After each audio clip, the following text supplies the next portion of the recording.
What up, y'all? It's your boy Martin, aka the Boxing Purist, aka the Android Assassin. Welcome once again to the Truth and Absolute channel, where I speak the truth and nothing but the truth, so help me good God Almighty. Before I get into the boxing news, happy Father's Day to all the fathers that, out there. You know what I'm saying? The ones that work to support their children. Now listen, no dad is perfect, right? None of us is perfect. But making the sacrifice is not easy. Getting up, going to work so we can provide every day is not easy. Holding our tempers is not easy. You know what I'm saying? All these things are not easy, but we do it out of the love of our children. Am I right? God bless y'all, man. Y'all keep doing what you're doing. Your work is recognized. You know what I'm saying? God bless y'all from the Heavenly Father. Now, let's get into this one. Okay, so there will be no mega fight between Canelo Alvarez and David Benavidez. David Benavidez and Canelo. That fight last night, we saw go out the window. That fight is as good as done. That fight will not happen now. Mark my words, it will not happen. Ain't nobody gonna pay Canelo 150, 200 million to fight David Benavidez, because David Benavidez leading up into this fight, we kind of spoke, not we, but you know what I'm saying, we kind of spoke the Mexican monster into existence. Let me better say this. Iron Mike Tyson spoke the Mexican monster into existence. And why do I say that? Now, before I get into this, man, I'm simply covering the sport. In my personal opinion, they blow David up by what they say. How I see it, David is still up and coming and could still do great things at 175, but it's just going to take a little bit of time. We're seeing the few setbacks, in my personal opinion, when it comes to his career that did not have him ready for this fight at 175 against Dude. You know what I'm saying? I'm only saying Dude because I can't pronounce guy's name. Glakakov, whatever his name is. Tough guy, tough guy. However, after last night's performance, Mike Tyson, speaking the Mexican monster into existence, jumped up to 175 and was just no longer the monster. Before the fight even started, when we saw that him and the Dude faced off, we saw that the size advantage that he's been holding for the last 10 years in the 168-pound division just went out the window.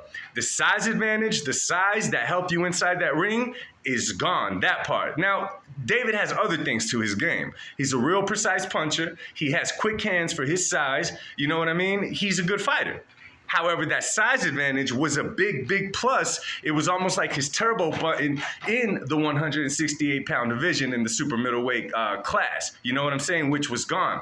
Now, after last night's performance, and I said this on the last video, had David just humbly walked into this fight, not bashing Canelo, not trying to take away from Canelo, not saying Canelo's ducking, Canelo's not a good fighter, all that stuff, buying into his own hype, because let's be real, a lot of boxing analysts who act like casuals when it comes to Canelo Alvarez, you know what I'm saying? They lifted up David Benavidez to be this Canelo killer, or just this killer in general. You know what I'm saying? They blew his head up. And if I'm 26 years old and I got, legends and older cats telling me that they think I could beat Canelo, this, and that, it's going to blow my head up too. You know what I'm saying? That's why I don't blame Benavidez for that. You got greats telling you this. You'll buy into it at some point, right? They got to know better than you. You've been in the game a lot longer.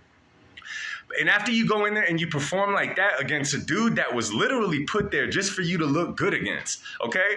This is something that we all look over and we don't say when we say, oh, they just handed someone a fight. They give this one a fight. This was a give-me fight to not just give David Benavidez a fight against a Dimitri Bivol, against an Artur Beterbiev. This was just like, here, this is your gift into the 175-pound division. Make cupcakes of this guy, you know what I'm saying? Elevate your name, and now you get to be the front runner to fight a Bivol, to fight an Artur Beterbiev. Well, last night, if you are looking to invest $150, $200 million on a fighter to face Canelo, are you going to invest in someone like how David performed last night, how he looked last night? Again, he got the job done, but it's not what he said he was going to do. Okay? We all know that David was completely overlooking this dude. David was already thinking, what's going to happen after this dude? He kept mentioning names at 175. He kept mentioning Canelo. You know what I'm saying? So now what happens after this? The one thing for sure, a mega fight with Canelo Alvarez is off the table completely. David's stock did not grow last night. And a matter of fact, although he went into the 175-pound division, even those that had him as the great hope to possibly dethroned Canelo, saw last night that no, this is not going to be the dude. This is just not going to be the dude. One thing that I heard David, man, I did not realize that David's been at 168 pounds for 10 years. Now, you got to figure, if David is 26, 27 years old, that means that he's been a super middleweight since his late teens. You grow so much in those early ages. So at some point, very, very early in his career, he just got this size advantage over everyone that he just did not let go. And that's exactly why was no one going to touch him at 168 as far as the people that he was fighting. Obviously, we saw that he fought Caleb Plant, and he went 12 rounds with Caleb Plant, even though in that fight as well, he said he'd knock Caleb Plant out by the 6th round. Now, to be fair to David Benavidez, the referee that night was helping Plant giving Plant a pass on holding on to him and whatnot. Nonetheless, David did not get the job done how he said he was going to deliver the victory against Caleb Plant, nor did he deliver it how he said he was going to deliver it last night. So, where does David Benavidez go from here? In my personal opinion, he needs to stay at 175 because at 168, it's no use going back to 168. He looked drained and skinny on the scales at 75. He cannot go back to 168 or he's going to be at a huge disadvantage against a lot of fighters, not only a Canelo. But if I'm David, if I'm his team, you could look at his career two ways. You could either still push for a mega fight. The Canelo one is off the table. That's not going to happen. You could still push for your next fight to be a mega fight against a Dimitri Bivol, against an Artur Beterbiev, and just chance getting a bag. The only problem with that, David does that and he loses, David is back to square one. He is back to square one. If I'm David, take other fights at 175. Fight Anthony Yarde. You know what I'm saying? That's a fight I was talking to a few cats about that makes sense to me. That would make for an exciting fight where David could showcase what David does against a seasoned fighter at 175 in Yarde. Nonetheless, it's experience for David and he could create his own lane. Because jumping in other lanes, all that dude's going to do is run into a head-on collision that he's not going to recover from as far as his boxing career goes. Stylistically, in the ring, I was looking at, okay, of course you're going to prepare different for every fighter. But we saw how David performed last night against a guy that's not quite at the level of Canelo, not even close. There's levels to this game, okay?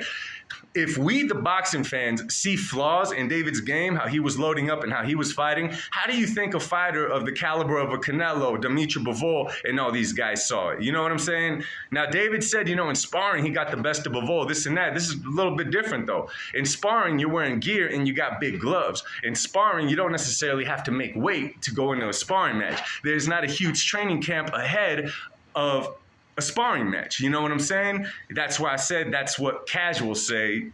You don't expect it from a professional boxer. So I'm not going to say it was disappointing, David's performance, because again, he get inside that ring, he got the job done. But let's be realistic with ourselves. Canelo, David Benavidez, is not going to happen. It is not going to happen. No one's going to invest in that. The type of money that no one's going to invest in that. It's better for David to create his own lane because he does not want to be remembered as the dude that people thought and hoped would get a Canelo fight and dethrone Canelo. I want to see how much of the fans that weren't really fans of David, but simply just Canelo haters, stick around and support him. That's really dirty if you guys just drop him. The guy is still a fighter at the end of the day, just not the fighter quite yet that legends, analysts of the sport, and a lot of fans made him out to be. You know what I'm saying? He went from the monster to just being a regular fighter, fighting dudes his size.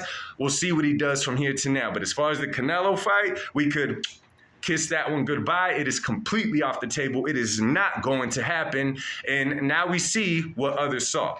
You know what I'm saying? And for those who said, why didn't, Canelo fight him at 168 when they were both PBC and this and that, there's a reason for it. There's a reason for it, okay? There's levels to this game, one. And second, you got to have something to offer. You got to have something to bring to the table. Do you guys now see that what does a fighter that we saw last night in the ring do for Canelo's resume? What does it do for him? You see what I'm saying? Anyway, man, let me know what you guys think, man. Do you guys agree with me or am I tripping, man? Is that huge mega fight that David said was the biggest fight in boxing off the table now? Are you guys investing that much to see Canelo fight a David Benavidez? And again, y'all, don't get it twisted. I wish David the best in his career. I pray that he makes smart moves in his career. I pray that he leaves the Canelo chat alone now. I pray that he stops talking so crazy in just fights because he can still do great things. But as far as the Canelo and all that, nada. That's not happening, my man. Anyway, drop a comment down below. Let me know what you guys think about this. Much love to y'all. Again, happy Father's Day. God bless y'all. Enjoy your day. Peace.